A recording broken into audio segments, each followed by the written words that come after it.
J'aimerais effectivement vous lire un psaume que j'ai lu ce matin. Et j'aimerais que vous puissiez tourner dans le psaume 52.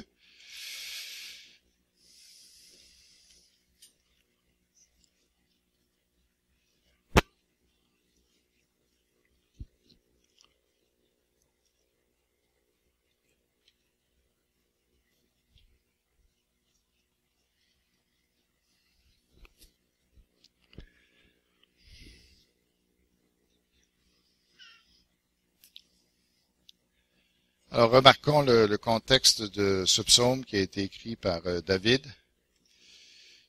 Au chef de chœur, cantique de David, lorsque Doueg, l'Édomite, vint dire à Saül, David s'est rendu dans la maison d'Achimélec. Donc, David se sent trahi ici et se sent piégé par cet homme qui lui fait beaucoup de troubles parce que on sait que Saül est en train de le pourchasser pour le mettre à mort. Et cet homme-là collabore à ça. Et donc, voici ce que David dit de cet homme et dit à cet homme tout en s'adressant à Dieu. Et puisqu'on a beaucoup de jeunes parmi nous ce matin, je trouvais que c'était, il me semble que c'était un psaume sur lequel on peut méditer. Pourquoi te vantes-tu de ce qui est mal, toi l'homme fort? La bonté de Dieu subsiste toujours. Ta langue n'invente que le crime. Elle est coupante comme un rasoir. Fourbe que tu es. Tu préfères le mal au bien, le mensonge à la vérité. Il aime toute parole, toutes les paroles qui détruisent, langue trompeuse. C'est pourquoi Dieu t'abattra pour toujours. Il s'emparera de toi et t'arrachera de ta tente. Il te déracinera de la terre des vivants. Les justes le verront. Ils éprouveront de la crainte et ils se moqueront de lui. Voilà l'homme qui ne prenait pas Dieu pour protecteur, mais qui se confiait dans ses grandes richesses et cherchait refuge dans sa méchanceté. Mais moi, je suis pareil à un olivier verdoyant dans la maison de Dieu. Je me confie dans la bonté de Dieu pour toujours et à perpétuité. Je te louerai toujours pour ce que tu as fait. Je veux espérer en ton nom, car tu es bon envers tes fidèles. Alors, je trouve que c'est un psaume qui est adéquat pour, surtout quand on a des choix à faire, quand l'avenir est devant nous, et que justement, on voit ici un homme qui a choisi de mettre sa confiance dans les richesses, dans la méchanceté, dans la trahison, tout ce qui est contraire finalement à ce que Dieu aime. Et de l'autre côté, on voit tous ceux qui choisissent de vivre justement, qui choisissent de mettre leur confiance plutôt en Dieu, et qui choisissent de vivre selon les principes de Dieu. D'un côté, on voit les conséquences, on voit le sort qui est réservé à cet homme, que Dieu remarque, et que Dieu dit d'une façon, que David dit d'une façon assez crue, eh bien, Dieu t'abattra pour toujours.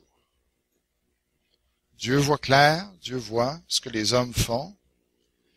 Il dit, il s'emparera de toi et t'arrachera de ta maison. Il te déracinera de la terre des vivants. Quand les gens meurent, on ne sait pas pourquoi exactement, pourquoi toujours ils meurent, comment ils meurent, mais le psaume nous dit qu'il y a des interventions de Dieu dans la mort des gens.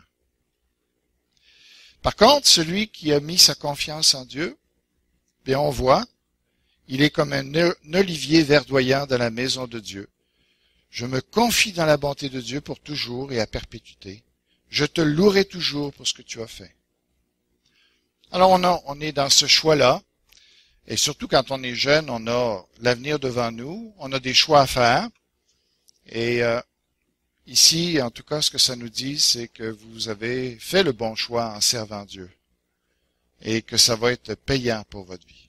Vraiment, on vous encourage, je vous encourage. Et on s'encourage ensemble de vraiment persévérer dans ces voies-là. Parce que c'est là, quand je regarde la jeunesse d'aujourd'hui, quand je regarde les gens aujourd'hui ne sont même pas équipés pour fonder une famille, pour fonder un couple. Ils ne savent pas ce qu'il faut faire pour avoir un couple heureux. Je me mets dans la peau des jeunes aujourd'hui et j'imagine qu'il y a un grand désarroi devant le vide que notre société est en train de présenter. Comment ces jeunes-là vont être capables d'élever une famille, de s'occuper des gens, de les aimer? C'est vraiment, c'est un drame. Et vous avez fait un choix de servir Jésus-Christ, de grandir avec lui, et vous pouvez pas vous imaginer combien vous êtes gâtés, combien vous êtes privilégiés, combien c'est la voie à suivre, et combien Dieu va vous bénir dans vos mariages, Dieu va vous bénir avec vos enfants, Dieu va vous bénir dans une mission qui est extraordinaire, la mission de Dieu, le royaume de Dieu.